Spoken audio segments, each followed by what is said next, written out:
Hello, my name is Maya Petrovic, and I will be discussing the environmental crisis of air pollution. China and Canada are both massive countries which house a huge population of people. Having many people living in a country results in various crises such as air pollution.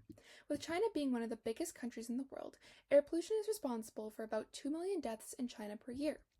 Air pollution in China is created by population size, dependence on fossil fuels, and the global trade role. In China, the pollution causes thick, gray, or yellowish-brown smog. China is taking steps to help reduce air pollution, such as by converting to electric cars and buses, controlling their total coal use, and curbing high-emission projects to improve air quality. Canada is similarly impacted by this issue due to the growth in Canada's population and economy. This increases the demand for the production and delivery of goods and services, transportation, and housing. Most of the energy used to meet this demand still comes from fossil fuels, which impacts the air we breathe today. The design I have chosen to tackle this issue is by a Chinese designer named Huashan Xin. Huashan Xin is part of Studio Xin, a Shanghai-based studio. Xin's work invites users to engage with everyday objects in unexpected yet intuitive ways. The design is a smog shade, an installation that monitors and visualizes the air pollution levels in cities. Smog shade, a transparent disc, is in a circular aluminum frame that darkens and becomes opaque if higher levels of pollution are detected in the city. Although I couldn't find an exact location or date of production, Xin states, quote, "Based on this data, people could choose whether they need to move in or out of where they currently live, especially people who have lung diseases," end quote. Xin decided to create this real-time data visualization system in response to the air pollution situation in China. Some cities, including Beijing, are blanketed in smog caused by pollution that can cause serious respiratory illnesses.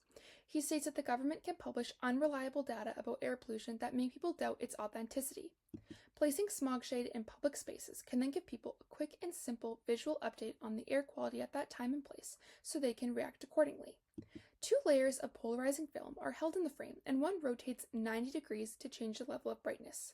Xin has also designed an app that would allow users to select a city and read the air quality data for different locations that day. Xin states, quote, "This installation creates alternative ways for people to gather and access natural air quality data," end quote.